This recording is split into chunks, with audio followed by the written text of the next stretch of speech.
Olá, eu sou a Laís Baroni, aluna de doutorado do PPPro, orientada pelo professor Eduardo Gazawara. E eu vou apresentar para vocês agora uma proposta para prática de pesquisa sobre regras de ação divergente, na verdade, a publicação do pacote R.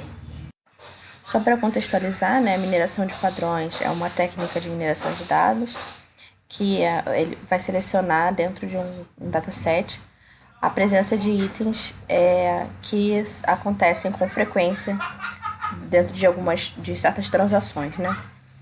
As regras de associação é uma organização desses padrões frequentes, sendo que eles são organizados em consequentes e antecedentes, né? E aí inclui a causalidade, porque ele vai dizer quando um item ele implica, né, no aparecimento de outro item também dentro da mesma transação.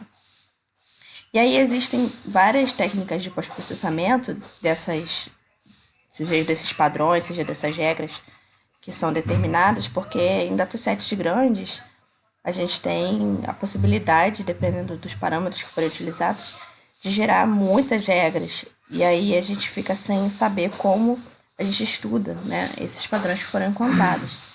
E aí existem várias técnicas de pós-processamento, como padrões máximos e mínimos, padrões não redundantes, etc. E é nesse contexto que o algoritmo, né, a abordagem que eu desenvolvi durante o meu mestrado está inserida. A minha abordagem, ela justamente tenta fazer a seleção dentro de todas as regras selecionadas, quais são as regras interessantes a serem estudadas. E aí eu chamo essas regras de regras divergentes. Vou dar mais detalhes no próximo slide. Andara é acrônimo de Divergent Association Rules Approach, que é o nome que ele recebeu, a abordagem recebeu, né? E bom, para simplificar bastante, o que acontece é que a gente segue na ideia, né, do algoritmo, é que o que se espera é que quanto mais frequente, quanto mais aquele certo item, né, aparece no dataset como um todo, espera-se que mais regras sejam geradas com aquele dataset. Então, só tem a ocorrência de, por exemplo, um gênero feminino no dataset acontecendo com 90% das vezes, e na hora das regras de associação eu só tenho, sei lá, uma regra com feminino e todos os outros com masculino. Isso contradiz, né, o esperado, de que quanto mais um item aparece no dataset, espera-se que mais regras sejam formadas com aquele item. Então, eu fiz todo um estudo em cima disso, tem uma prova, lema, corolários que vão dar força, né, para essa ideia e toda essa metodologia por trás, a fundamentação, né, por trás de como funciona o DARA. Então, aí a tabelinha embaixo mostra, né, 3 valores para um atributo, então como se esse atributo fosse cor. E aí a cor poderia ser branco, preto ou cinza. E aí no dataset eu tenho 100 itens da cor branca, 200 itens da cor preta e 300 itens da cor cinza. E aí eu passo para o processo de determinação de padrões frequentes, regra de associação, e aí avaliando todas as regras de associação com o mesmo consequente, eu vou ter que eu tenho 10 regras com o item branco, ok. 20 regras com o item preto, ok. Espera-se, né, mesmo que apareçam mais pretos do que brancos, já que a frequência deles é maior no dataset. E aí, quando eu chego no cinza, a frequência é maior do que a dos outros dois dentro do dataset e só foram geradas 5 regras com esse valor, né, cinza. Então, isso aqui o Dara, ele dá um flag justamente para essa variável. Ele vai dizer assim, olha, o cor cinza, ele aparece menos vezes do que deveria. E o que isso significa, né? De uma forma mais prática. É que se eu tenho pouca regra para o atributo que aparece com muita frequência, das duas uma, né? Ou ele é bem caracterizado e ele consegue ser traduzido, digamos assim, em poucas regras, ou então não existe um conjunto de regras que explique ou com um conjunto de itens que tenha relação com ele.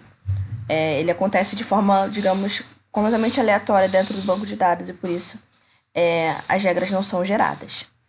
Então, é justamente isso que o Dara faz, né? Ele observa para cada atributo, ele faz a comparação de cada valor dentro de cada atributo e percebe aqueles itens que aparecem com menos ou mais frequências do que é esperado, segundo a nossa hipótese. Então, o objetivo dessa proposta, né, seria, na verdade, publicar um pacote com a implementação do Dara, para que os usuários pudessem baixar um pacotinho lá no R e já gerar o Dara, rodar em cima das suas regras para tornar esse algoritmo mais automatizado e de mais ampla utilização. Publicado no ano passado, depois que eu defendi a minha dissertação. Então, o que é preciso fazer, né? Possivelmente otimizar o código, né, para fazer com que ele seja, que ele funcione do jeito que ele tá, mas provavelmente existem recursos que a gente pode utilizar para deixar ele mais rápido, né, para ele funcionar de uma maneira mais eficiente. Implementar possíveis melhorias que talvez a gente identifique, assim, que o contador talvez possa indicar não só se aquele item é divergente, mas talvez ele conseguir dar uma nota, né, para aquela divergência, se é uma divergência grande ou pequena, isso é uma coisa que a gente pensou em implementar.